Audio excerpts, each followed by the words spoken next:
Hoje o nosso tema, nós iremos falar sobre fratura e luxação do tornozelo, né? Aqui no caso, no indivíduo, no adulto. Tá? Então aqui nós vemos alguns exemplos de fratura no nível do tornozelo, com material de síntese, né? Isso aqui ainda num transoperatório, com uma imagem, né, obtida ainda no transoperatório. Aqui se observa já com a colocação do material de implante após a redução, né, e a fixação das fraturas, e a busca por uma redução, né, e um espaço que seja congruente aqui nessa região. Aqui vemos outros exemplos aqui dessas lesões.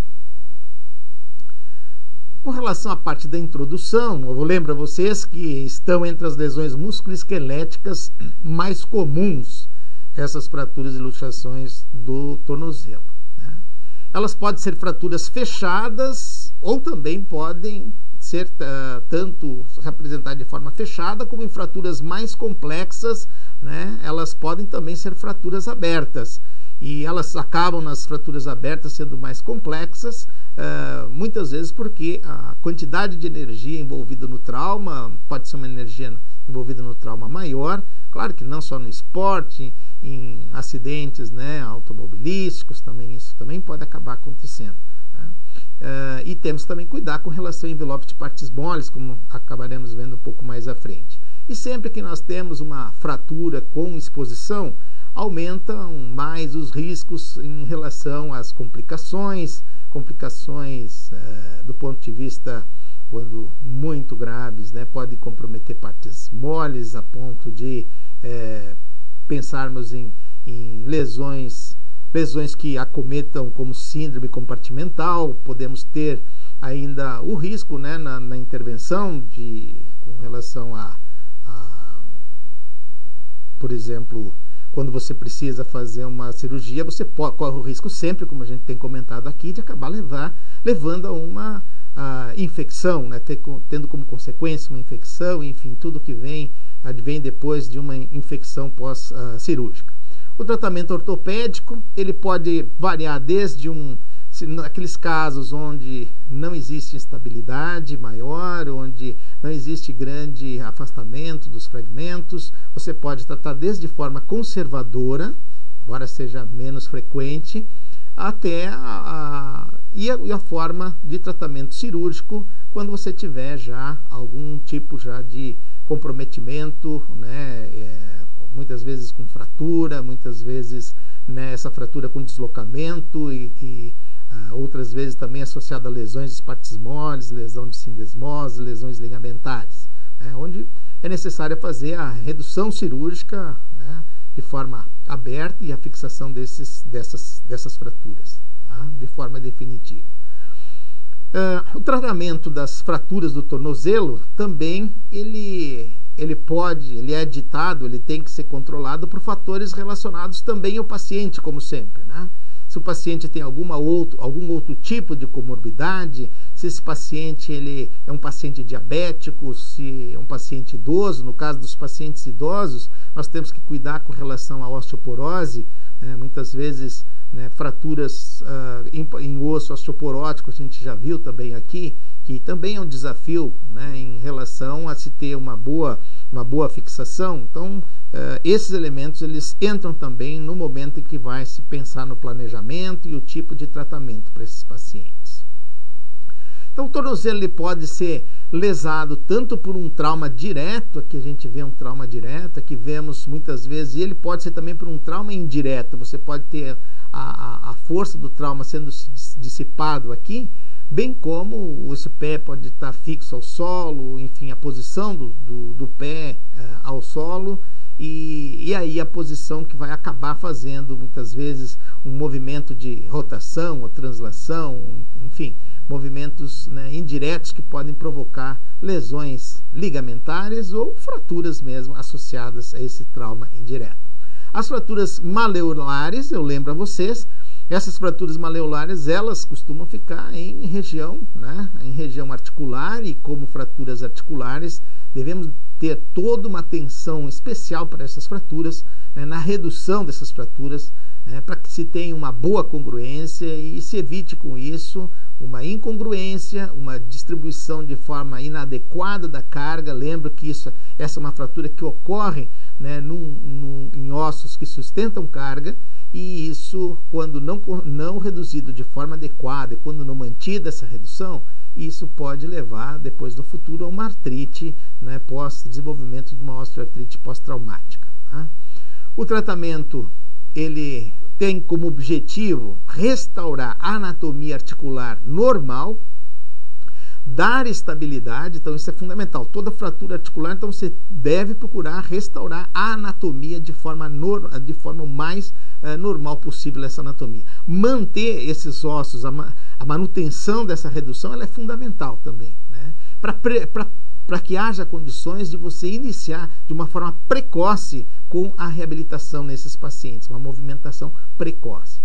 Fraturas que não são deslocadas e são estáveis, elas podem ser tratadas, como nós já falamos, de forma conservadora, e aquelas instáveis, aquelas que, mesmo que você reduza a fratura, você observa grande estabilidade, você perde a redução dessa fratura, né? Aí você tem, ou naquelas que permanecem deslocadas, podem permanecer deslocadas devido a uma interposição de partes moles, né? Então, nessas fraturas instáveis e deslocadas, a indicação é do procedimento ser realizado de forma aberta, com fixação interna, estável. São as opções melhores que nós temos a oferecer para esses pacientes. Como eu falei anteriormente, é importante a avaliação do envelope de partes moles, né? Esse envelope de partes moles, ele deve ser feito todo o cuidado que se deve ter hoje, se dá uma atenção muito grande para que não fiquemos somente preocupados com a fratura propriamente dita, mas antes de mais nada precisamos entender como estão essas partes moles, ainda mais no tornozelo, que ele acaba respondendo com grande edema, muitas vezes com flictemas, enfim, com comprometimento dessas partes moles que podem acabar complicando depois de um procedimento cirúrgico. Então, por isso, você deve ter esses cuidados, olhar para essas partes moles e se o trauma for mais forte, o ideal é você aguardar, né? Então, manter esse membro em elevação e aguardar um período de tempo que pode ir de 6 dias a 14 dias, né? Como o tempo onde já um período onde que você já tem uma regressão desse processo secundário, uma melhora das partes moles, e com isso aí você pode fazer o procedimento cirúrgico. Avaliar também, como eu comentei antes, o paciente com relação à idade do paciente, a presença de comorbidades como diabetes e osteoporose. Isso pode alterar a indicação, o tipo de técnica ou a fixação que você vai fazer nesses pacientes. Aqui, por exemplo, é uma fratura no indivíduo mais idoso. Vejo que o osso já é mais porótico, né? Então aqui num osso normal e aqui num osso porótico. Então você terá que ter maiores cuidados aqui com relação ao tipo de implante que você vai aqui utilizar, né? Aqui vemos a deformidade, né? Muitas vezes que vem acompanhada, pode vir acompanhado, né, com áreas, né, de equimose, né, aumento de volume local, enfim, é isso que a gente acaba observando. Vamos fazer uma breve passada pela anatomia funcional e a parte biomecânica. Geralmente, quando se faz um anteroposterior aqui do tornozelo, né, a gente acaba tendo uma sobreposição, né, dessas estruturas na parte lateral, e porque a fíbula ela fica um pouco posteriorizada em relação à tíbia, e aí acaba tendo essa sobreposição da tíbia sobre a fíbula. Por isso, muitas vezes, para você ter uma visão da mortalha, né, do tornozelo, você precisa fazer uma radiografia fazendo uma rotação, né, dessa articulação do tornozelo de 15 a 20 graus, para permitir conseguir enxergar dessa maneira, que seria a forma ideal de visibilização desses espaços que ficam entre o talos e a fíbula, né, entre o teto, né, da tíbia e o domus, o topo aqui do talos, e a mesma com relação à porção do maléolo medial com o talos né, a porção medial do talos. Aqui, com relação à parte da... Veja que a articulação do tornozelo, ela é constituída, né, por toda uma parte óssea, como sabemos, né, formado que vai formar a pinça, a tíbia e o malelo tibial, e na parte lateral pela fíbula. Mas aqui chama atenção para toda essa estrutura ligamentar, né, importante em dar essa estabilidade. Depois nós vamos ver esses ligamentos um pouco mais detalhes à frente, que nós vemos a sindesmose anterior, que é nessa parte, na parte distal da tíbia, aqui nessa porção da fíbula, tá? E aqui uma vista posterior também, mostrando, né, o ligamento tibiofibular, né, na parte posterior, e ele muitas vezes é bastante forte, esse ligamento, e muitas vezes pode acontecer o arrancamento dessa tuberosidade, né, posterior, desse tubérculo posterior aqui da tíbia. Alguns chamam, né, de maléolo posterior, outros não gostam dessa maneira de referir, mas é isso, essa é a vista na parte posterior aqui. A estabilidade, a estabilidade da mortalha, ela vai depender tanto da configuração óssea, né, formada, a mortalha ela é formada pelos ossos aqui da tíbia, da fíbula, né, e aqui pelo talos, né, quanto pelo sistema ósseo-ligamentar que a gente viu aqui. Então, aqui mostrando tíbia, fíbula e o talos. Aqui algumas imagens, né, anatômicas da dissecação aqui em cadáver. Nós vemos aqui o aspecto lateral do maléolo lateral ou fibular, e aqui nós vemos a parte do articular do talos, e aqui a parte distal da tíbia, né, formando o teto aqui, né, da parte da tíbia, e o maléolo medial lá. Vejam aqui, nós vemos o ligamento talofibular anterior ou fíbulo talar anterior aqui. Tá? Vemos aqui o ligamento entre o fíbulo calcâneo, nessa região aqui mais posterior, aqui ligando a fíbula e o calcâneo. Vemos também aqui nessa parte posterior, como havia comentado antes, né, o ligamento fíbulo tibial ou tibiofibular posterior, né, o tibiofibular posterior aqui, e ele é mais espessado, como vocês observam, e pode haver então esse arrancamento posterior, como nós falamos aqui, né, daquele triângulo posterior aqui de Volkmann. Tá? E esse é o aspecto que nós temos aqui sendo retirado nessas outras estruturas para permitir que se visibilize bem na parte posterior. Aqui uma outra vista, aqui chamando a atenção, vamos chamar a atenção um pouquinho para a área da tão falada sindesmose, né? Sindesmose anterior aqui do tornozelo. Então, ela tem essa área aqui, que é onde parte, né, as fibras da sindesmose anterior, que é aqui essa porção de chaput, aqui nessa região, essa parte óssea. E aqui nós temos um outro pequeno tubérculo aqui, né, que é Wagstaff, onde se insere aqui nessa área. E pode acontecer ou a ruptura, em muitas lesões pode acontecer ou a ruptura da sindesmose, ou a sindesmose pode permanecer íntegra e causar um arrancamento aqui, né? Um arrancamento aqui dessa área aqui, né? Ou desta área aqui, certo? Veja aqui no aspecto de frente, a gente aqui consegue ver de uma maneira melhor o lado agora medial, onde nós temos o maléolo tibial, e o maléolo tibial, e aqui, né, o ligamento deltoide, o complexo deltoide aqui nessa parte, conforme vocês estão vendo, a parte mais superficial e a parte aqui mais profunda. E aqui, por exemplo, em lesões que são mais baixas, nós vamos ver depois um pouco à frente, abaixo de 1,7 centímetro aqui da extremidade do maléolo, é mais frequente que se tenha a lesão, pode ser acompanhada por lesão aqui do ligamento deltoide, né? Ou agora, quando essa fratura ela já fica acima, em torno de 2,8 centímetros aqui acima, aí geralmente o ligamento vai estar ali íntegro, né? E a fratura ela acaba nessa área aqui acontecendo e preservando o ligamento deltoide aqui nessa área, ok? Aqui novamente uma vista no aspecto lateral, né? Acima aqui a sindesmose e aqui à frente o ligamento fíbulo-talar anterior, aqui nessa região aqui sendo visibilizada.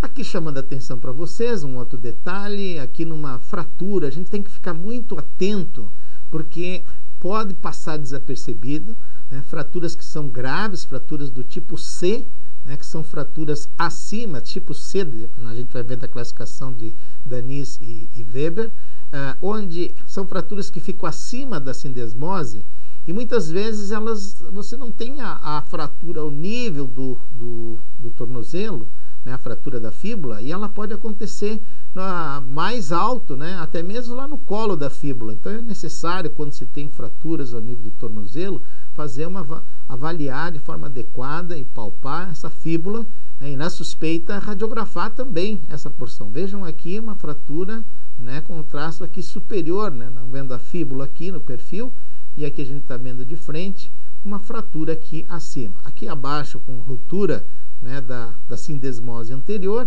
né, e aqui também podendo ter uma lesão do outro lado também aqui, enfim. Aqui um aspecto, né, nesse desenho mostrando, né, o talo fibular anterior aqui, ou fíbulo-talar anterior. Por questões anatômicas, o ideal no dar o nome ao ligamento seria primeiro o osso que está mais proximal e depois o osso mais distal, né? Então, nós temos aqui o osso que tem mais proximal seria a fíbula e aqui o talos. Então, nós teríamos o fíbulo-talar anterior. Embora vocês vão encontrar bastante também na literatura talo fibular. Mas é aquelas questões que a gente comenta aqui com relação à parte anatômica. Aqui o ligamento, né, fíbulo-calcâneo, né, que também seria da forma anatômica, ou também colocado como calcâneo fibular aqui, o ligamento calcâneo fibular. Aqui na parte medial, isso aqui nós vimos na parte lateral, e aqui na parte medial a gente vê o complexo, né, que vai formar o ligamento deltoide aqui. Aqui com relação ainda à parte da anatomia, vocês observam, se um corte é feito nessa região, nós temos entre a tíbia e eu esqueci de falar na imagem anterior, que a membrana interóssea, muitas vezes para acontecer essa fratura é chamada fratura de Maisonneuve, para acontecer essa fratura aqui acima, muitas vezes essa força veio se dissipando aqui de baixo para cima, rasgando essa membrana interóssea que mantém aqui a ligação entre a tíbia e a fíbula, e com isso chegando até o momento da fratura que fica na parte mais superior. Aqui mostrando essa relação entre a tíbia e entre a fíbula, um corte aqui mais proximal, e vejam aqui mais abaixo, isso aqui no aspecto anterior, então, né, a sindesmose nessa porção anterior aqui, né, ou também ligamento tíbio fibular antero-inferior, né.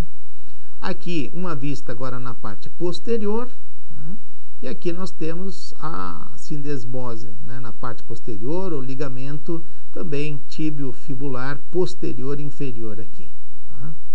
Então, aqui nós temos uma vista então mais próxima aqui, um pouco mais abaixo, onde a gente vê tanto a parte posterior e a parte anterior aqui, ok? Essas mesmas imagens aqui numa vista mais lá ao nível de um corte ao nível do tornozelo. E aqui numa vista, né, na porção lateral, onde se consegue observar a sindesmose, né, no seu aspecto aqui anterior e aqui no aspecto posterior. E nesse aspecto posterior, lembrem que pode haver essa fratura, né, aqui do triângulo de Folkman, nessa parte posterior aqui, tá? Ou também chamado de maléolo posterior, alguns não gostam, né? Ou tubérculo posterior aqui da tíbia. Mecanismos de lesão. Vamos falar agora um pouco sobre o mecanismo de lesão. Essas fraturas, geralmente elas resultam de forças de rotação. Essa rotação pode acontecer em baixa energia para a tíbia, em torno do pé fixo no solo, como nós já comentamos antes, mas também pode apresentar como uma lesão mais complexa naqueles casos de alta energia. O traço horizontal vai ter uma força de tração normalmente, e o traço vertical ou oblíquo, né, muitas vezes tem uma força, né, do impacto, né, nessa região. Então a classificação, por que se fala em termos de classificação? Porque a classificação ela é essencial para a gente prever em termos de prognóstico da lesão, planejar em termos do tratamento para esses pacientes, qual a melhor tática para se fazer, em termos que técnica vamos usar, quais são as vias de abordagem. Então, para isso é que você precisa da classificação, saber que estruturas estão comprometidas, de que maneira você vai abordar essas lesões, né? Então, é essencial para prever então esse prognóstico, planejar essa terapêutica, e 3 classificações são as mais utilizadas: a de Langenhausen, que é essa que está sendo mostrada ao lado aqui, a classificação de Weber, né? Então, a classificação de Weber, já de uma maneira bem, ela leva em consideração se esse traço de fratura no maléolo fibular, se ele acontece abaixo da sindesmose. Essa é uma fratura do tipo A de Weber, né? Danis-Weber.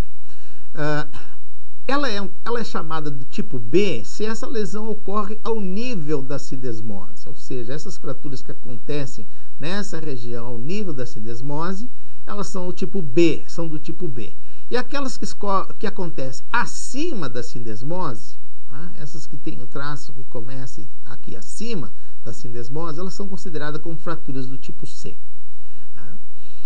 A classificação de Langenhausen, ela faz uma correlação com os mecanismos, né, de trauma, e leva em consideração que tipo de estruturas podem ser comprometidas. Por exemplo, aqui a tipo 1, né, esse primeiro tipo é insupinação e adução.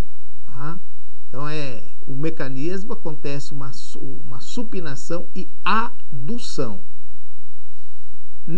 E com isso, vocês observam que quando essa flecha amarela faz aqui, o que nós temos? Nós vamos ter uma distração aqui nessa parte lateral. E com isso, com essa tração, acontece esse traço geralmente horizontal aqui. Pode acontecer um traço aqui, fazer a fratura, como pode também acontecer uma lesão ligamentar aqui também nessa porção. Já as fraturas do tipo B, de Weber, elas correspondem aqui no Langenhausen a esse outro tipo de fratura, que seria de supinação e rotação externa ou lateral, ou rotação lateral. Tá?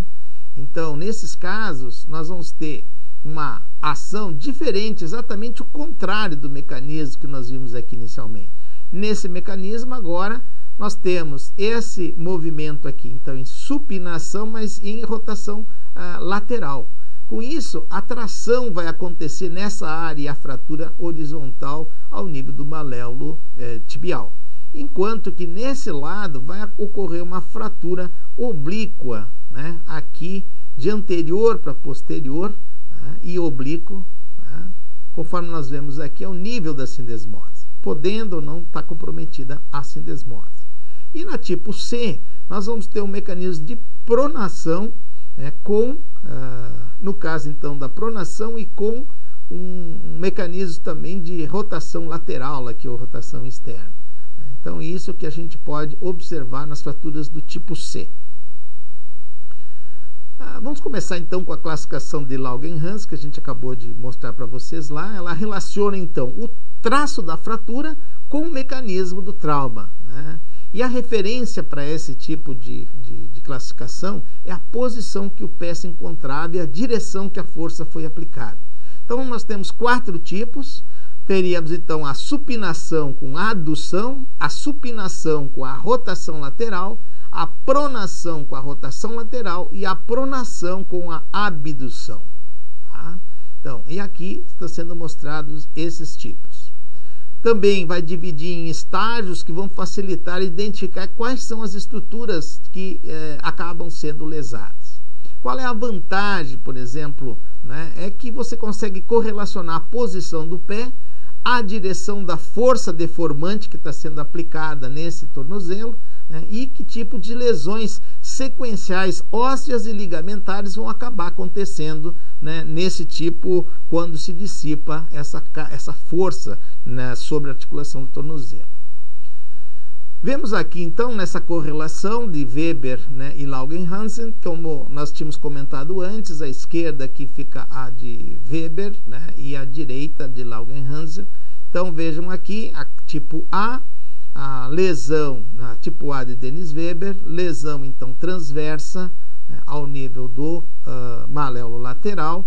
E aí o que acontece?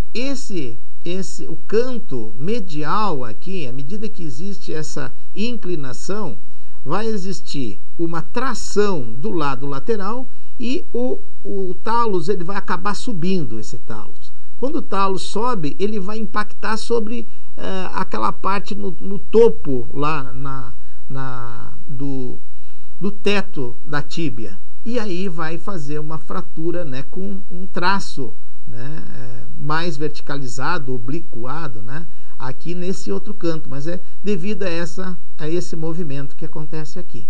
Tá? Isso ocorre, né, devido à supinação e adução.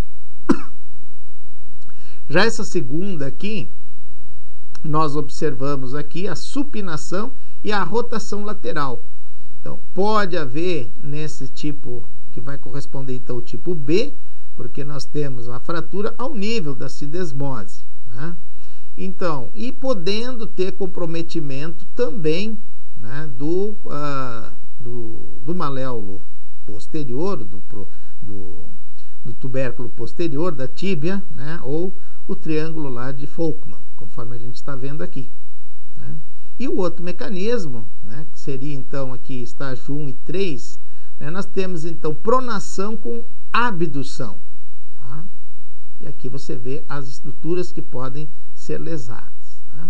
E aqui você vê pronação com rotação lateral, e aí você tem uma fratura acima, né, da região da sindesmose, e nesses casos com comprometimento da sindesmose, com fratura da fíbula. Na classificação então tipo A de Weber, né, abaixo é aquela que vai acontecer então abaixo da sindesmose. Veja que então a sindesmose nessa classificação tipo A, ela vai se encontrar íntegra. Tá? Então, mecanismo de supinação e inversão sem componente rotacional. Há uma força na porção distal da fíbula, tá? E isso pode provocar ou a ruptura aqui do ligamento, certo? Do talo fibular anterior, ou o ligamento vai ter uma resistência maior e vai acabar provocando uma avulsão, uma pequena fratura, um pequeno fragmento ósseo aqui.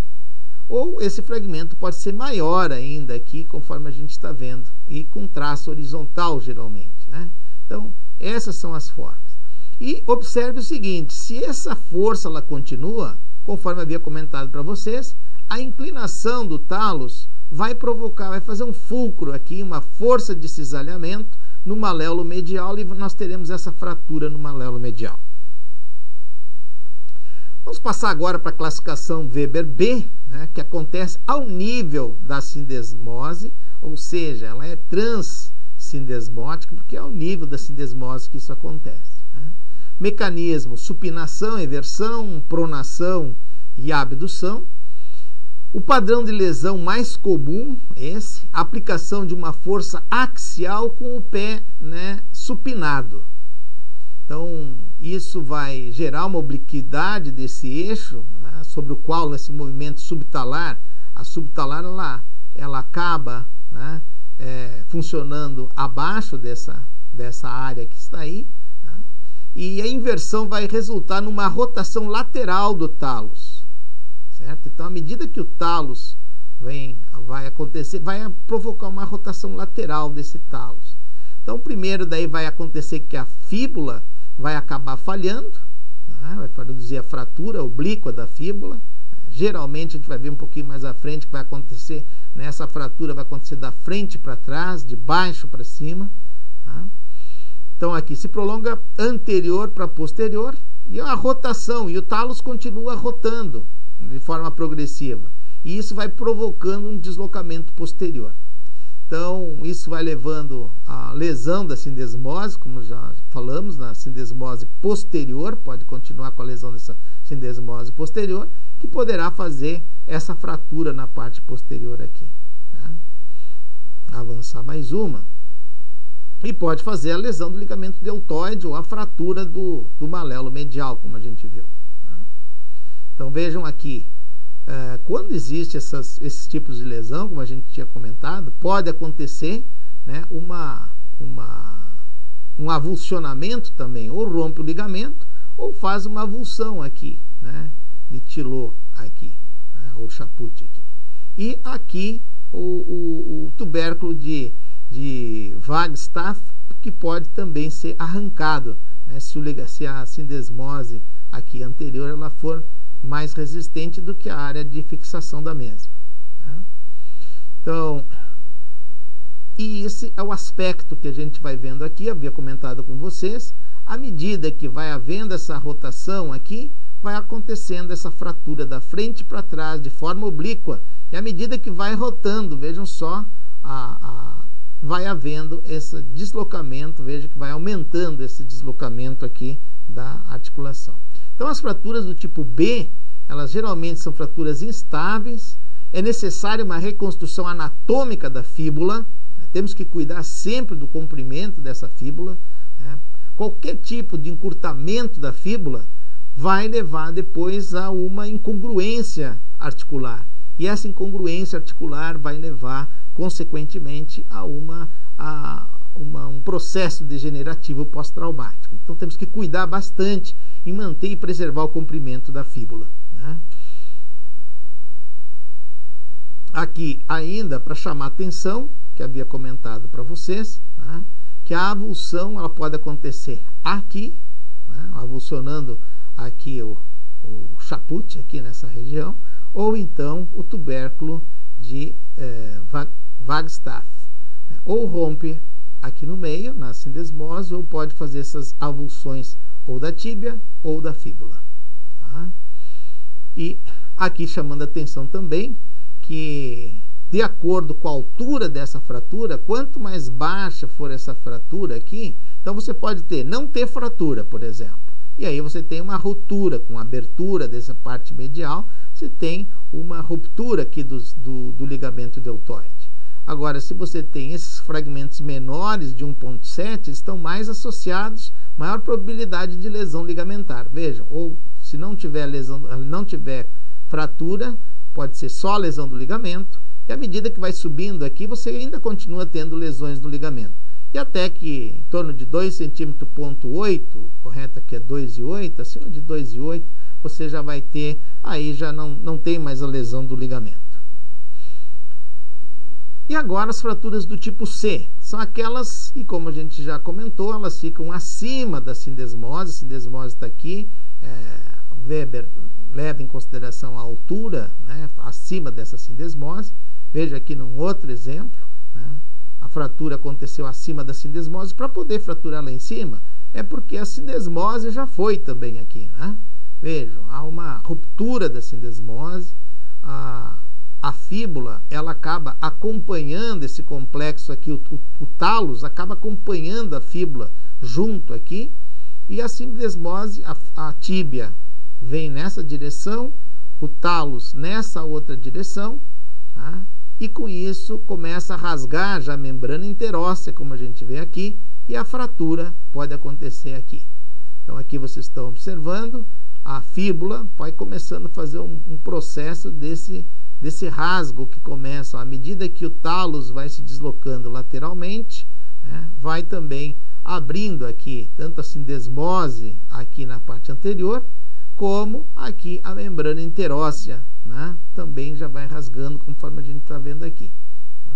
E esse é o aspecto que nós vamos ter na fratura tipo C. Mecanismo de pronação e eversão do pé, o pé vai ficar na posição evertida. E a fratura acima da sindesmose, conforme a gente já falou, e a característica principal é a perda total da relação anatômica entre a tíbia e a fíbula. Então, com isso, nós temos aqui uma subluxação, né, da articulação, né, entre o talos e a tíbia aqui, e a fíbula também perde seu relacionamento. E temos que estar atentos nas fraturas tipo C para aquela fratura que acontece mais alto, né, que é a fratura, né, chamada tipo de fratura Maisonneuve. Tá? Vejam aqui na classificação de Weber, então, tipo 1 abaixo da sindesmose, tipo A, né? Tipo B ao nível da sindesmose, né? E o tipo C acima da sindesmose. Então, não diferencia a classificação de Weber, ela não faz uma diferença se a fratura é estável das instáveis, apenas vai classificar se é A, B ou C. E não orienta também com relação à decisão terapêutica, ao plano terapêutico. Tá? Já a classificação AO, né, é uma classificação que ela se baseia na classificação, né, de Danice e Weber, tá? E ela coloca alguns subtipos também aqui, que a gente vai ver de uma forma mais detalhada um pouco mais à frente. Tá?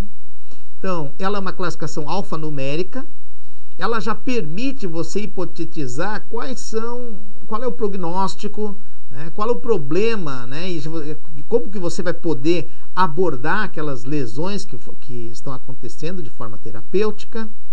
As fraturas maleolares, elas têm um grupo, né, especial no tornozelo, que é o 44, tá? E os subtipos podem ser A, B ou C. A gente vai ver depois isso melhor descrito, tá? Melhor explicado isso para vocês, tá?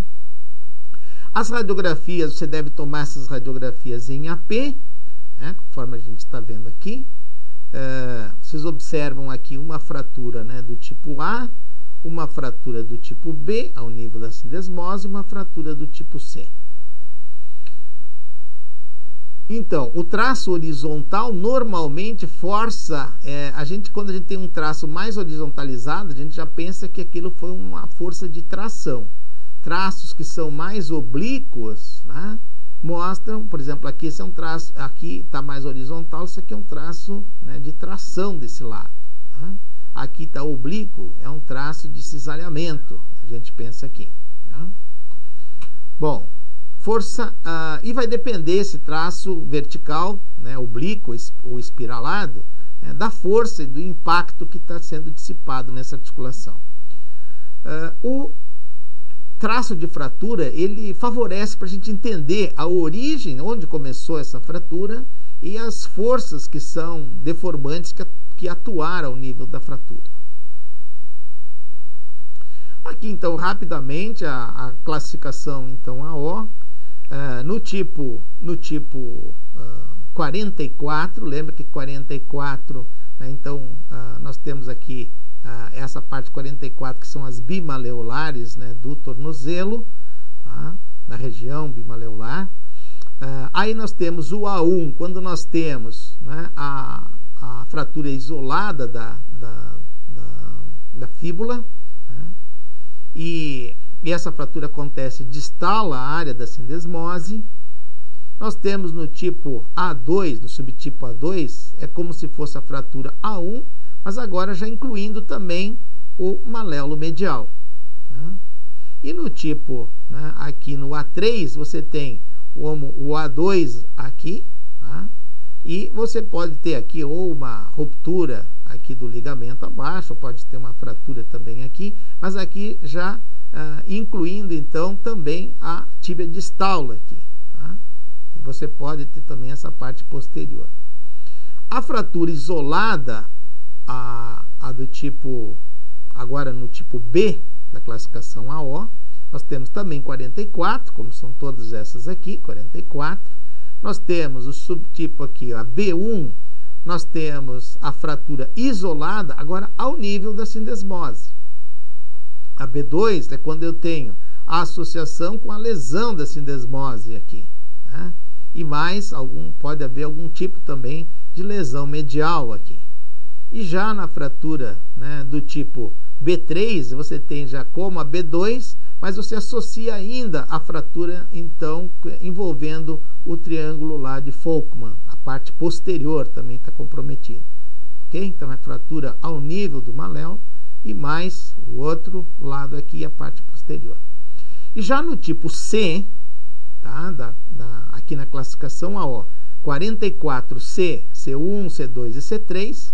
C1, nós vamos ter a fratura, então, acima da sindesmose, aqui, com lesão do ligamento deltoide. Na tipo C2, nós temos também a fratura aqui acima da sindesmose, né? Associada, pode estar associada à fratura aqui do maléolo medial, né? E pode também ter a parte posterior aqui, né?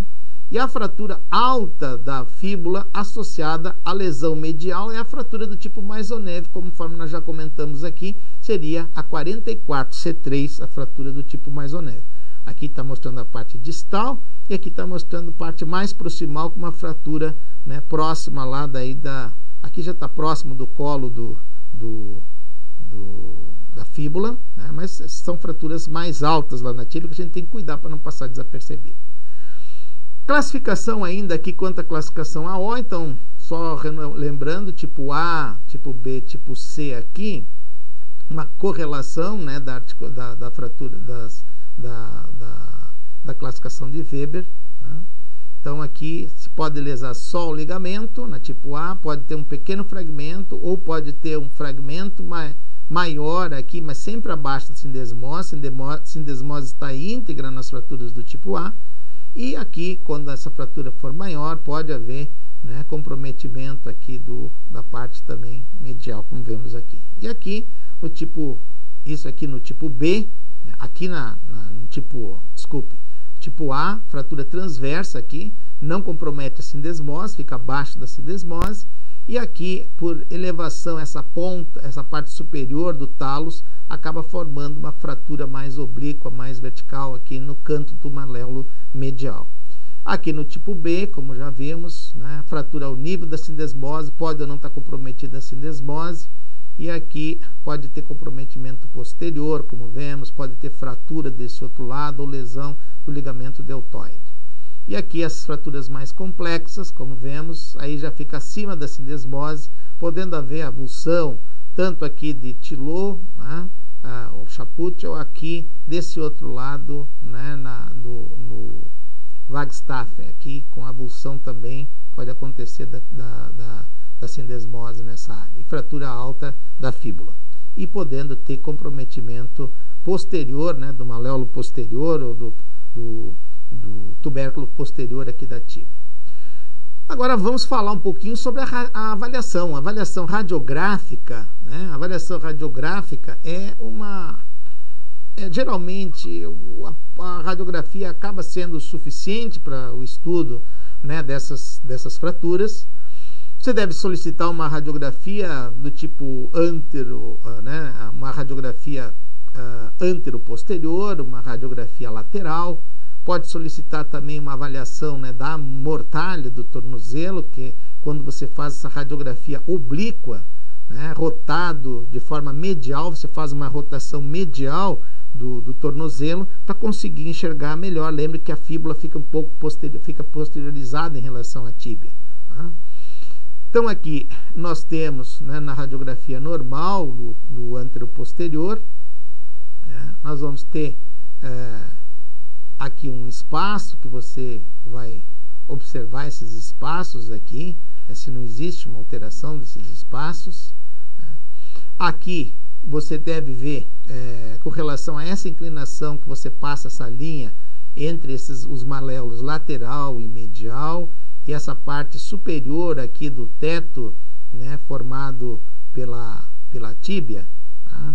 Esse ângulo aqui, o normal, que seja um ângulo em torno de 83 graus, podendo ter 4 graus para mais ou para menos, ou seja, pode variar de 79 até 87 graus, está dentro do normal aqui.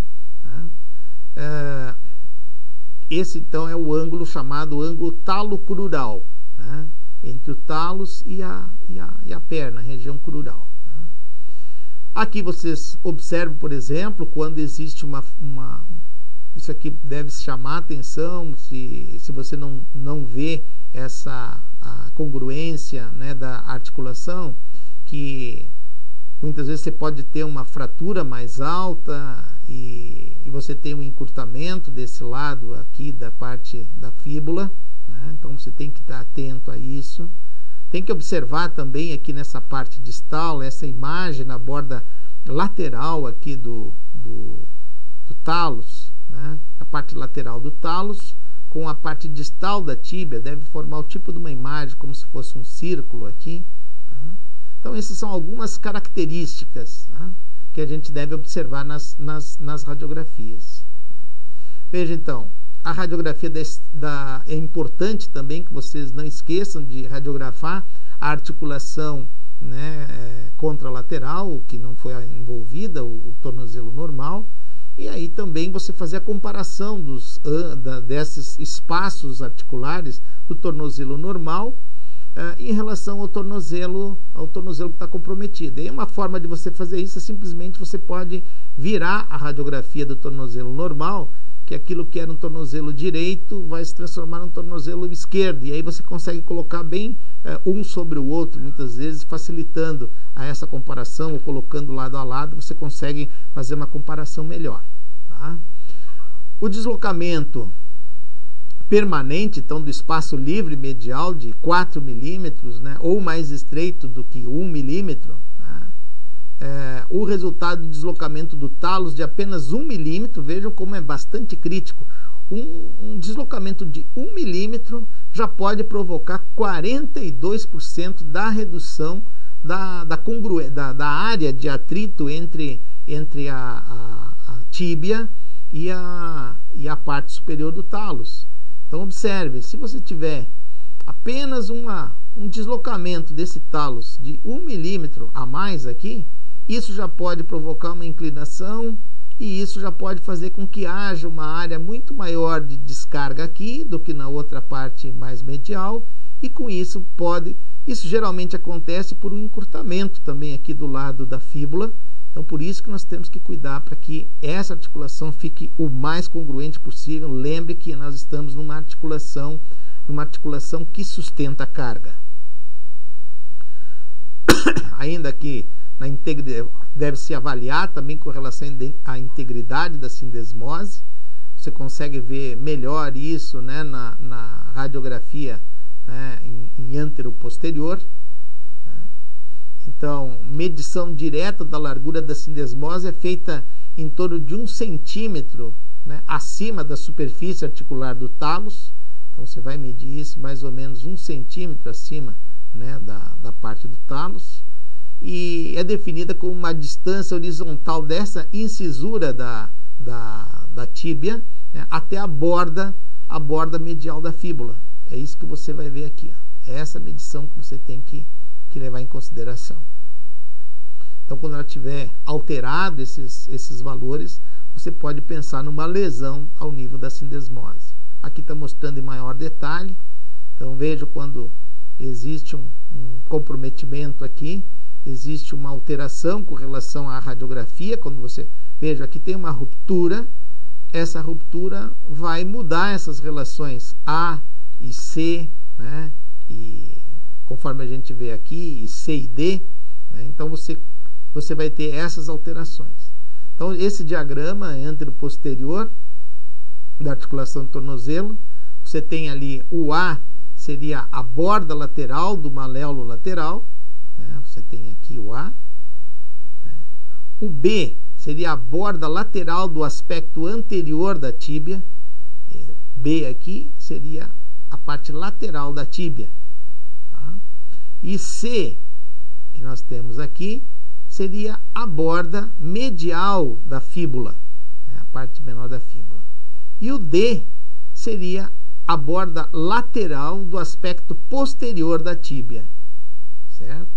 Essa aqui, a parte posterior, é o D, ok? Essa é a parte posterior e aqui a parte anterior. Lembre que sempre, como eu disse, que a fíbula fica mais posteriorizada, como a gente vê aqui. Tá? Então, essas alterações, quando existe a ruptura da sindesmose, né, aqui uma ruptura da sindesmose anterior, você vai ter essas alterações nessas distâncias, né, da sindesmose, entre C e D, e essa outra relação entre A e E aqui, né? A distância intermaleolar também é entre o A e o E. Aqui você tem o maléolo medial e aqui o maléolo lateral. Tá? Então, assim, então a distância AB, que é essa distância aqui, ela acaba aumentando. Enquanto que a distância B e C, quando existe a ruptura, essa distância B e C acaba diminuindo. Ok? Ainda na avaliação radiográfica, agora uma visão da chamada mortalha, aquela que você faz com uma rotação medial, para você ter essa imagem assim, né? Você faz isso com uma rotação medial, né, de 15 graus, mais ou menos 15 a 20 graus, e você tem essa imagem, então, aqui, que ela fica perfeita, né? Então, aqui vocês observem isso, e aqui com relação também à linha de Shenton, tá? No tornozelo. Tá? Então, olha o que acontece. Quando eu tenho um encurtamento, seja por uma fratura ou, né, uma não redução adequada dessa porção aqui lateral da fíbula, a fíbula vai acabar subindo. À medida que a fíbula sobe, existe um encurtamento dessa fíbula. E aí isso vai perder essa congruência aqui que a gente tem. Né? Então, isso aqui vai provocar um encurtamento, né, e uma rotação lateral dessa pinça. E isso vai acabar levando aos desgastes e vai acabar levando depois, então, conforme a gente já comentou, a um quadro de artrite pós-traumática, né, degenerativa. Ainda agora, para nós entrarmos com relação à parte do tratamento, nós já vimos a parte inicial, já vimos a parte anatômica, já, né, consideramos a respeito da parte radiográfica. Então, vamos para a parte do tratamento propriamente dito, né? Os melhores resultados funcionais, né, no tratamento das fraturas do tornozelo e as fraturas de luxações é quando você consegue fazer uma redução articular, a melhor redução possível, ou seja, uma redução anatômica, já que é uma fratura articular.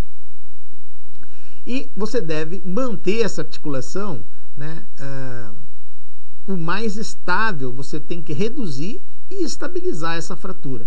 E para que isso, como nós já comentamos lá no início, você começar de forma precoce, mobilizar o mais rápido possível, óbvio que sem comprometer a redução dessa fratura. As fraturas e luxações, elas devem, sempre que você tiver uma fratura luxação, é um caso que você tem que procurar agir com a máxima brevidade possível para reduzir essas luxações ou subluxações o mais rápido possível. A redução precoce, ela vai facilitar antes de que haja um edema naquela região, né? Antes que se forme hematoma, enfim, é mais rápido você reduzir quanto mais precoce for. Lembre que no tornozelo ele tem o processo secundário, acaba se estabelecendo de uma forma rápida, já aumenta o edema, tudo mais. Então, o ideal é reduzir isso o mais breve possível. Essa redução precoce, ela vai minimizar, então, os riscos de comprometimento circulatório, né, de necrose da pele, né, de neuropraxia, enfim, das outras complicações por você postergar a redução. Após essa redução ser feita, né, de forma anatômica, você tem que manter essa redução. Tá? Se você fez a redução e ela está estável, o traço de fratura é estável, e você até pode pensar num tratamento conservador. Mas agora, se for instável, né, aí você tem que pensar em manter essa redução, ou seja, vai ter que fazer uma redução, né, de forma aberta, fazer uma fixação interna e iniciar aí, depois, de forma precoce, a parte da mobilização pós-operatória. Então, esses são basicamente a parte principal da estrutura daquilo que deve permanecer no seu planejamento do ponto de vista cirúrgico. Aqui um elemento interessante. Ó.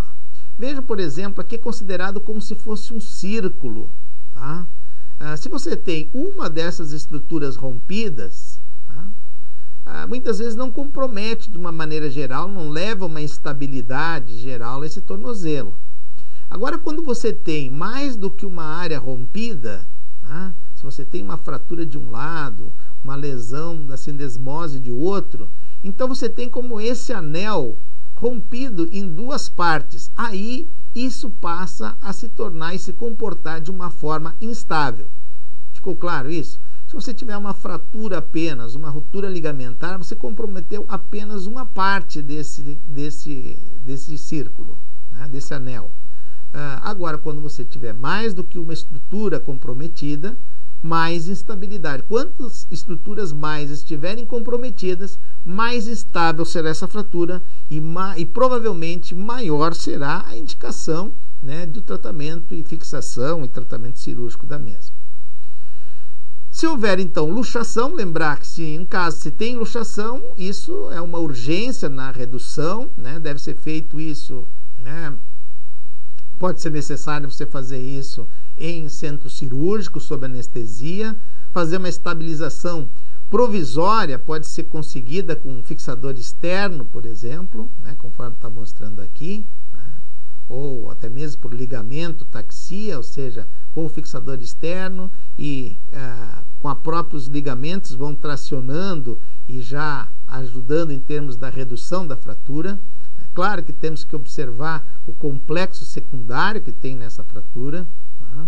Lembre dos envelopes de partes moles, muitas vezes você pode colocar numa posição reduzida da melhor forma possível, manter essa redução com fixador externo, aguardar a melhora do envelope de partes moles e depois de 6 a 14 dias, quando manter elevado esse membro, estimular exercício com os dedos, né, exercícios metabólicos e a elevação, para que haja mais breve possível, você reduza esse edema e melhore as condições de pele de partes moles aqui, para daí você partir para o tratamento definitivo. Né? Então, se você tiver uma fratura onde, né, não tenham grandes alterações, grande complexo secundário, você está autorizado, né, de se realizar, obviamente, imediatamente, você pode fazer já nas primeiras horas, fazer a redução e tratamento já de forma definitiva dessa fratura.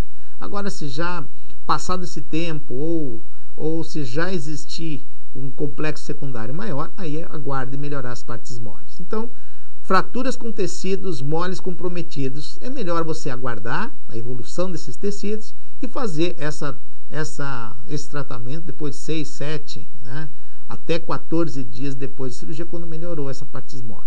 Aí tem sinal da ruga, quando já existe uma rugosidade, né, nos tecidos moles, é uma maneira que já mostrou que existe uma redução, né, da área do edema, tudo mais, adequação desses tecidos essas partes moles, esse envelope, para poder ser tratado. As fraturas, nos casos de fraturas expostas, tem que se agir, né, de forma padrão, com controle de danos, desbridamento, seriados, antibiótico, profilaxia, fixação externa provisória, curativos adequados para melhorar a recuperação dos tecidos, né, desses tecidos moles, né, até mesmo pressão negativa pode estar indicado aí nesses casos. E o tratamento incruento, como falamos, aonde fica mais indicado o tratamento incruento? Quando você tiver fraturas estáveis, fraturas que tenham nenhum desvio, né, sem desvios, ou que estejam reduzidas, e as manobras de estresse e as fraturas continuam, né, estáveis. Nas fraturas desviadas, redutíveis e que permanecem reduzidas nas primeiras 3, 4 semanas do tratamento, o risco cirúrgico não justifica você pensar na redução então anatômica e acabar levando às complicações que pode advir da cirurgia. Claro que se reduzidas adequadamente, porque nós estamos falando de uma fratura articular e que não cabe não ficar reduzido de forma anatômica. Vantagem de fazer o tratamento incruento, né, o tratamento sem cirurgia, o tratamento conservador, é não expor os pacientes aos riscos maiores, as complicações das cirurgias, a infecção pós-operatória, enfim, como nós já conversamos já sobre isso. E o tratamento? Como você faz? Você reduz, coloca uma imobilização engessada, tira a carga desse paciente por cerca de 6 semanas. É necessário fazer um controle radiográfico semanal, né, nos primeiros 30 dias para acompanhar e ver se não existe a perda da redução. Porque se houver perda de redução, mostra que é uma fratura instável e aí você tem que mudar o seu plano de tratamento e partir para a redução interna, redução aberta, fixação interna com placa, parafuso, enfim, o que for necessário. Controle, então, radiográfico semanal é importante para isso. E após 6 semanas, você pode retirar o gesso, colocar uma órtese removível, né, para permitir exercícios e descarga parcial do peso para esses pacientes. Pode fazer uso de muleta, enfim. A descarga total do peso, sem imobilização, após quando você já tem sinais, né, de consolidação da fratura. Ausência de dor no foco de dor, de mobilidade no foco da fratura e o tempo também, como nós falamos. A imobilização prolongada tem que cuidar que ela tem um lado negativo, como nós sabemos muito bem. Quando fica muito tempo imobilizado, você vai ter atrofia ou distrofia, né, da musculatura, contratura miostática, déficit de ADM, limitações, então, da amplitude do movimento, degeneração da cartilagem, tudo sofre quando você parte para um tratamento muito prolongado em termos de mobilização. Então, tem que procurar mobilizar o mais precoce possível, cuidando para não perder a redução. Vamos ver agora, vamos passar, então, ainda vendo aqui, desculpe, quanto ao tratamento incruento, uma fratura, então, né, com uma radiografia, uma fratura que não tenha, né, um desvio, nem encurtamento, essa é uma fratura que pode se candidatar a tratamento incruento. Agora vamos passar para o tratamento cirúrgico, o tratamento cruento nessas fraturas, luxação, fratura e luxação de tornozelo no indivíduo, né, adulto. Então, o tratamento cruento, quanto que está indicado? Quando você observar que nas radiografias apresenta um espaço livre medial superior a 2 milímetros. Né? Então, ó, você já observa aqui, existe uma alteração, esse espaço medial ele já é maior do que, né? Você já vê que existe uma incongruência aqui. Porém, lembrar que as imagens elas são estáticas e bidimensionais e que o tornozelo ele é tridimensional e ele é dinâmico, né? Então, esses elementos são importantes a gente ter isso sempre em mente. Né? O deslocamento do maléolo medial ou lateral superior a 2 milímetros sempre deve ser um elemento que vai ter um papel importante na nossa indicação cirúrgica. Todas as fraturas desviadas do tornozelo, elas são potencialmente instáveis, né, e exigem redução anatômica, restauração da congruência articular e procedimento cirúrgico. Algumas fraturas pode ser necessário você complementar essa fratura com alguma imagem de tomografia, tá? Para avaliar, né, comprometimento articular. Planejamento pré-operatório, é importante que o ortopedista tenha essa prática, utilize dessa prática de efetivamente fazer um planejamento. Desenhar a fratura, desenhar o traço da fratura sobre o raio-x, a radiografia e fazer a escolha já de qual é a via de abordagem, que tipo de implantes ele vai utilizar, se vai utilizar de placa, de parafuso, quantos parafusos, se vai utilizar de algum sistema do tipo de tirante, enfim, você já deve fazer isso no seu planejamento. Aqui a gente está vendo um planejamento pré-operatório, a fratura, o planejamento e depois a execução. Tá?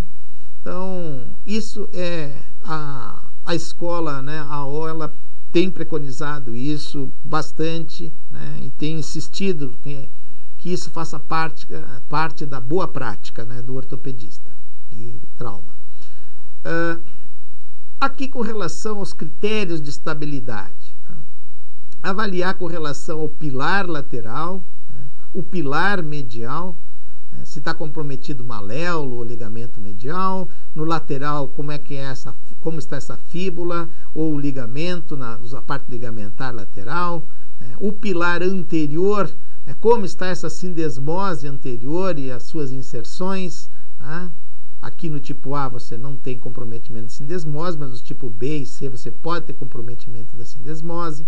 Como está o pilar posterior, se o triângulo de Folkman lá ele está comprometido ou não, se existe uma fratura, né, do rebordo posterior, se essa fratura, se ela tem uma uma área maior do que 1/4 da superfície da tíbia, tem indicação de fazer a redução desse maléolo posterior e a fixação.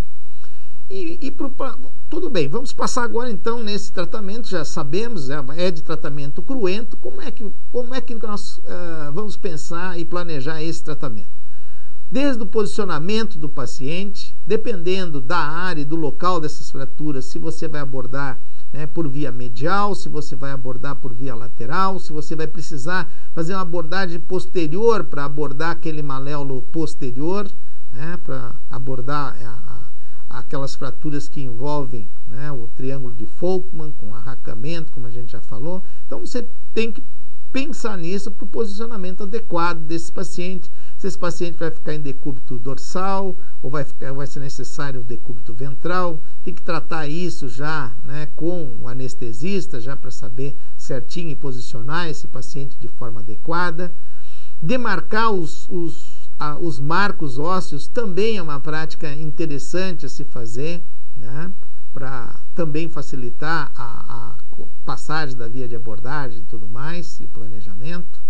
Fazer uma homeostasia que seja adequada, podendo ser utilizado torniquete ou não, para essas fraturas, mas é necessário você cuidar bastante para que depois você não tenha sangramentos no pós-operatório que venham a comprometer ou agregar mais morbidade a esses pacientes. E com relação às vias de acesso, aqui na parte lateral, veja aqui pontilhado aqui a via de acesso, mais nessa porção sobre o maléolo, sobre a fíbula, mais junto dessa parte um pouco posterior aqui. Ou então se as vias serão do lado medial, conforme a gente está vendo aqui, ou essa outra via aqui medial, no formato de um leve J aqui. Lembrar-se nas abordagens laterais, para não ter comprometimento do nervo fibular superficial ou do nervo sural, porque eles passam também nessa região. E no lado lateral, cuidar também com a veia safena e nervo safeno nessa parte medial.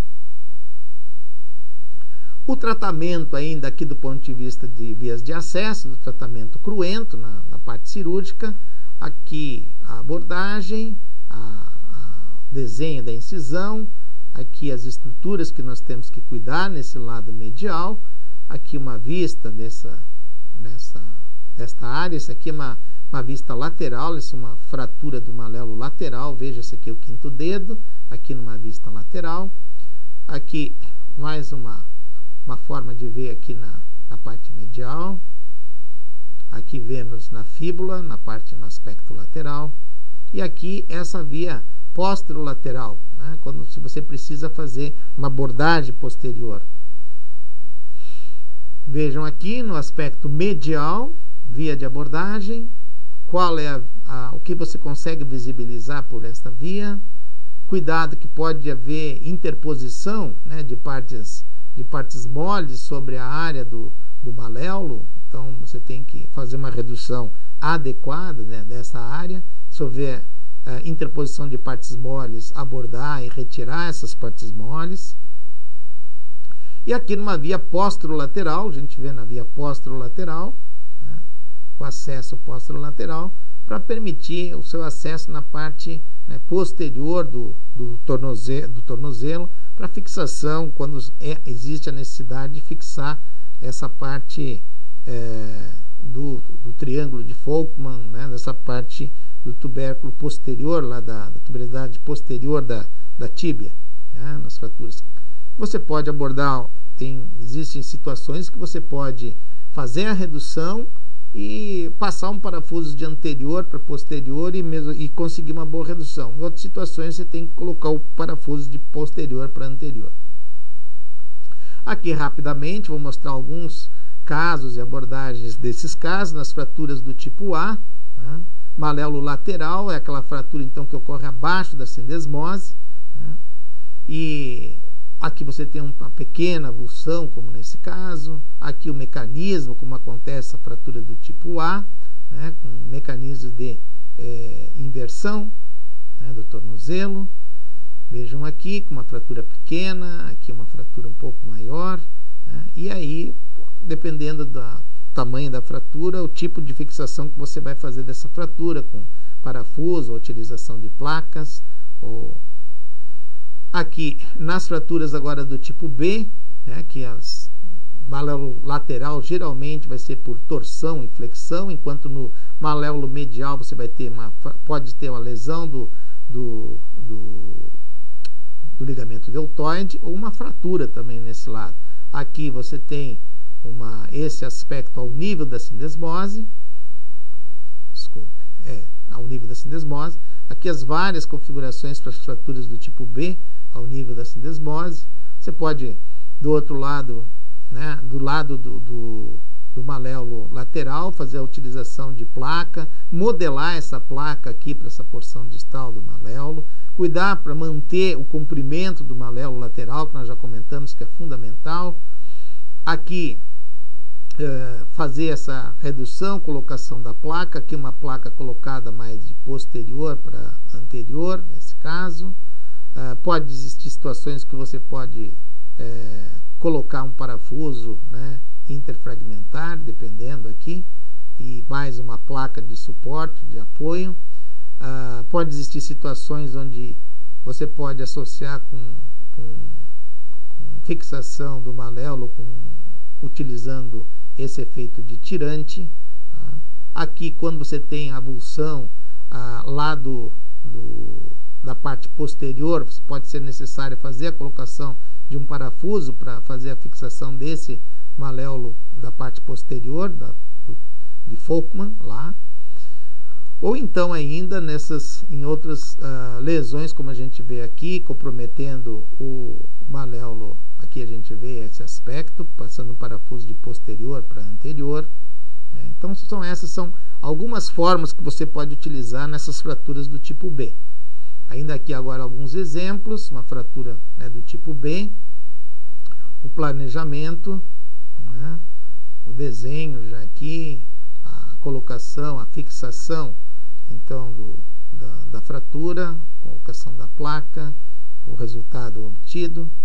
Aqui um outro caso do tipo também B, ao nível da sindesmose, uma fratura aqui nesse outro lado, uma vista no perfil. Tá? Aí a colocação da placa e a modelagem da placa para a fíbula, e aqui a colocação dos parafusos, tá? Dois parafusos para evitar também a rotação e com isso uma pseudartrose no maléolo na parte medial. Você pode usar de um parafuso e um fio, ou usar dois parafusos, conforme foi mostrado aqui. Nas fraturas do tipo C, são as fraturas suprassindesmais, vai estar acima da sindesmose. Pode acontecer, então, maléolo lateral por torção ou flexão e a tração também no maléolo medial. Aqui nós temos alguns casos, veja a fratura acima da sindesmose. Tá? Veja aqui, pode ter uma fratura do outro lado, utilizando de um tirante de um lado. Aqui uma fratura mais alta, a placa colocada lá. Tá? Aqui se tem comprometimento posterior ou não, daquela parte posterior. Aí pode haver necessidade de você fazer uma colocação, né, de um parafuso, lembra, entrando aquela via posterolateral, e fazer a colocação de um parafuso de posterior para anterior, conforme a gente vê aqui. Quando existe lesão, né, da membrana interóssea ou lesão da sindesmose, como a gente vê aqui, é importante que seja reduzido de forma adequada para manter o comprimento desse maléolo lateral, da fíbula, né? Não é só o maléolo, mas o maléolo deve descer para a sua posição anatômica aqui. Aqui mostrando o aspecto final. E aqui, por exemplo, quando tem esse comprometimento posterior por arrancamento, veja aqui, ó, né, numa fratura mais acima da sindesmose, né, uma fratura então tipo C, acima da sindesmose, podendo ter, né, nesse aspecto posterior um arrancamento, né, conforme a gente vê aqui, tá? E o tratamento também deve ser feito de forma adequada. Nessas fraturas do tipo C, mostrando aqui mais um exemplo, fratura acima da sindesmose, a redução e a fixação tanto do maléolo medial quanto, né, do maléolo lateral.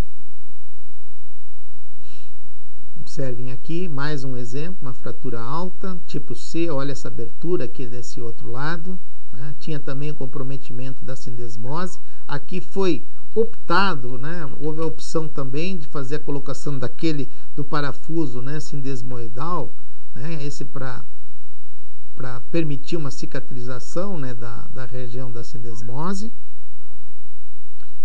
Aqui um outro elemento que eu também trouxe aqui para você, que é o tightrope, que é um sistema que, em vez de usar um parafuso para fazer para manter esse espaço aqui entre a fíbula e a tíbia enquanto cicatriza a sindesmose, você pode utilizar esse sistema, né? Ele tem como um endobottom do outro lado, um botão desse outro lado aqui, que você pode então utilizar tanto na placa como fora da placa e usar ele para servir como para dar durante esse período em que vai acontecer a cicatrização desses tecidos da sindesmose. Então, para dar uma proteção aqui. Tá? Então, aqui está o aspecto, e ele é um material, esse sistema é um sistema, né, marca registrada da Arthrex. E aqui são algumas imagens mostrando uma fratura tipo C. Nas fraturas tipo C, a gente sabe, são as fraturas acima da sindesmose. E sempre, duas coisas a gente pode dizer. Fraturas tipo A não tem lesão da sindesmose. Tá? Não tem lesão da sindesmose. Ficam abaixo da sindesmose e não tem lesão da sindesmose anterior. Nas fraturas do tipo C, elas ficam, as tipo B pode ou não estar lesada a sindesmose. Agora, na tipo C, que é aquela fratura alta, sempre tem lesão da sindesmose. Então, sempre tem lesão da sindesmose e você precisa, se você for suturar essa sindesmose, ou pelo menos deve deixar aproximada essa área aqui, para permitir que a sindesmose cicatrize, né, da melhor forma possível. Se for possível você suturar, né, reparar a lesão, melhor. Né? Ou então, se isso já for crônico, aí você vai ter que pensar em fazer uma reconstrução dessa sindesmose aqui, em casos mais crônicos e que tenham sintomatologia por instabilidade nessa porção distal. E aqui é essa opção que você pode fazer ou utilizando de um parafuso, que é a forma mais comum utilizada, um parafuso sindesmoidal, ou então fazer a colocação daquele tightrope, como nós mostramos ali. Aqui nós vemos numa fratura do tipo Maisonneuve. Lembrem, é importante você manter, primeiro, investigar como está essa fíbula, né? Se não existe uma lesão aqui, uma fratura da fíbula. Se existe fratura da fíbula, então a fratura ela é considerada uma fratura tipo C, 44, né? C3, né? A mais complexa delas. Então é a 44C3, onde você tem o comprometimento de toda a membrana interóssea, tem a fratura, né, mais alta, e você tem que cuidar para restabelecer, né, tem que tracionar essa fíbula para baixo para restabelecer o comprimento da fíbula. Aqui você pode suturar a sindesmose anterior e ainda fazer uso de um ou dois parafusos, né, sindesmoidais, para manter essa fíbula no seu posicionamento adequado até que haja a consolidação da fratura da fíbula e a reparação da membrana interóssea e principalmente da sindesmose aqui abaixo. Então aqui vem mostrando existia uma fratura alta lá da tíbia, da fíbula, e havia foi colocada aqui a fixação com essa placa e com dois parafusos sindesmoidais. E esse é o aspecto aqui que foi, e aqui a fratura que existia mais proximal. E aqui vocês conseguem observar, agora no caso onde a gente tem uma fratura posterior, né, daquele triângulo de Folkman, vejam que você tem aqui uma área articular grande, maior, quase a metade da superfície da tíbia, né? Então aqui você tem mais de 1/4 de superfície da tíbia. Então nesses casos está indicado sim você procurar fazer uma redução anatômica desse tubérculo posterior da tíbia. E aqui nesse caso foi feito isso utilizando um parafuso, fazendo a redução, veja a redução aqui, e passando um parafuso de anterior para posterior, né? Além da colocação também da redução da fíbula e a colocação de placa e parafuso. É importante se avaliar se existe, se essa área da sindesmose, ela depois que você colocou fez a osteossíntese, verificar se ela está instável ou não, né? Geralmente quando você tem uma abertura maior, em torno de 5 milímetros aqui, o indicado é você abordar e fazer uma reparação aqui ou usar de um parafuso sindesmoidal para proteger essa área, né, onde existe a lesão da sindesmose. Aqui, essa questão da sindesmose, se está instável, né, o uso do parafuso sindesmoidal. Então, esse aqui é um material aqui que a gente trouxe para vocês, do Foot and Ankle Surgery, de 2017, agora de agosto, tá? Setembro, desculpa, é nesse mês mesmo.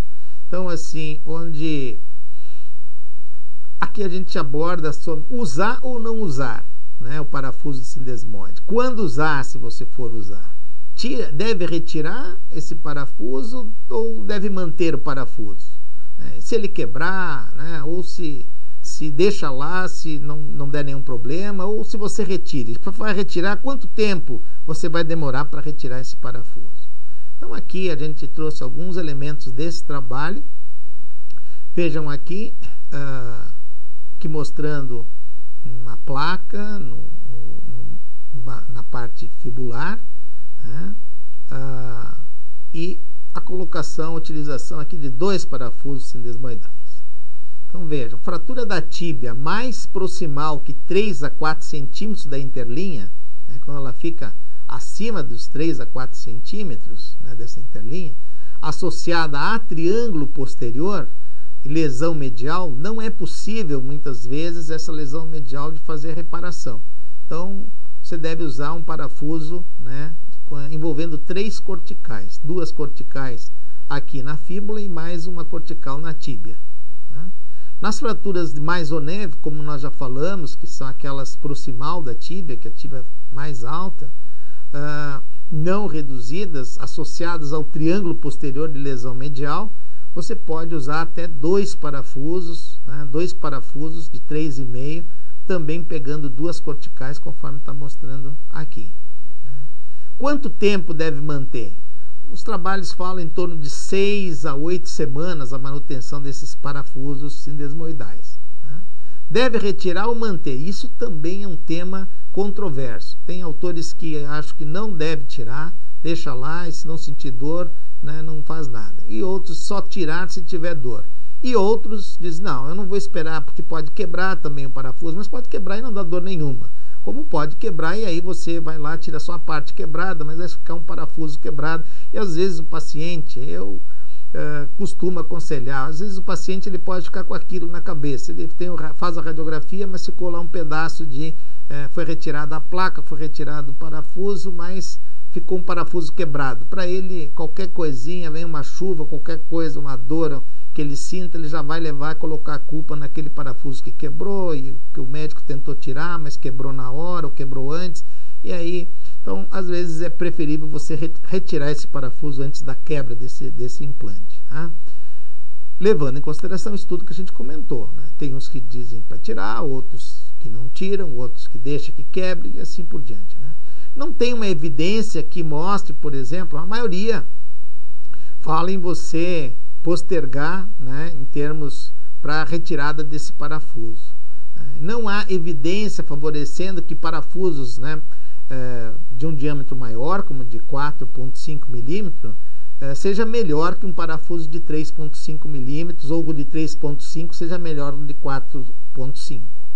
O diâmetro do parafuso, portanto, pode ser ajustado de acordo com o tamanho da fíbula e da tíbia. Pacientes maiores, de repente você usa parafusos maiores. Em tíbias menores, pacientes menores, você usa também um diâmetro menor. O diâmetro do parafuso, então, portanto, deve ser ajustado desse tamanho aí, conforme a gente falou da tíbia. Uma vez que não existe, né, nenhum benefício em colocar 2 parafusos, não foi nenhum trabalho mostrou que 2 parafusos sejam melhor do que um parafuso sindesmal. Então, a ideal é que você, se for necessário usar, utilize um parafuso. Deixe para utilizar 2 parafusos nessas fraturas, né, mais complexas, as fraturas do tipo Maisonneuve, né, que são aquelas fraturas altas que nós já comentamos, né, ou, né, em pacientes diabéticos, pacientes obesos, aí você utiliza 2 parafusos, ok? Aqui apenas para finalizar essa nossa apresentação, aqui onde a parte cirúrgica, onde depois que você fazer, conforme a gente já tinha comentado, é importante você com um ganchinho testar se essa sindesmose se está abrindo ou não. E quando você fizer a inserção, né, dos parafusos sindesmoidais, né, o ideal é que você coloque com essa angulação de cerca de 30 graus aqui, né, nesse sentido aqui, conforme vocês estão observando, e não colocar de forma paralela como está aqui, ok? E fazer a colocação do parafuso que pegue 1, 2, 3 corticais, né? E a ponta do parafuso aqui fica livre. Isso é para dar um suporte enquanto está cicatrizando, né, a lesão da sindesmose.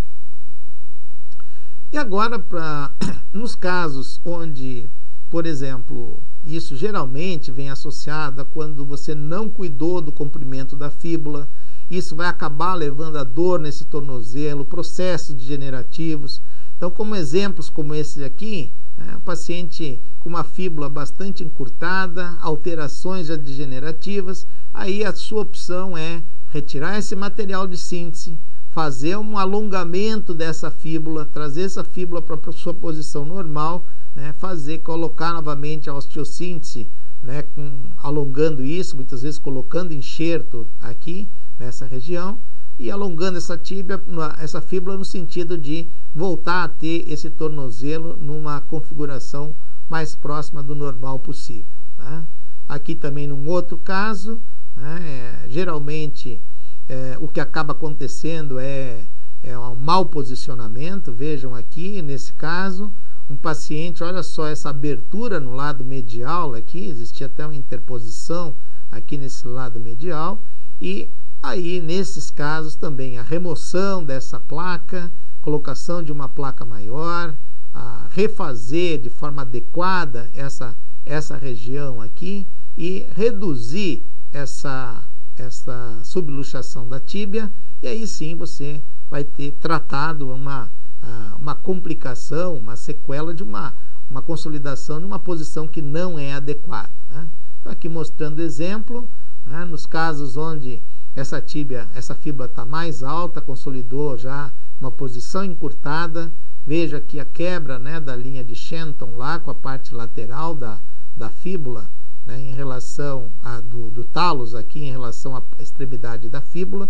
Aí você precisa alongar essa área, levar essa fíbula novamente lá para baixo e aí fazer, muitas vezes tirar um pedacinho de enxerto, colocar, alongar aquela parte para que essa fíbula desça e aí volte para as configurações que seriam normais nessa articulação. E o pós-operatório, né? Então, terminada a parte cirúrgica, como eu comentei com vocês, passamos para a parte do pós-operatório. Fisioterapia pós-operatória vai depender da natureza dessa lesão, das condições, né, do paciente, cirurgião. Fixação estável, boa qualidade óssea, tudo isso favorece para que você comece a reabilitação de forma mais precoce, em torno de 2 semanas, já pode começar com tratamento funcional. Pode ser necessário, dependendo da qualidade do osso, do tipo da fratura, do grau de estabilidade, enfim, ser necessário ficar imobilizado por até 6 semanas.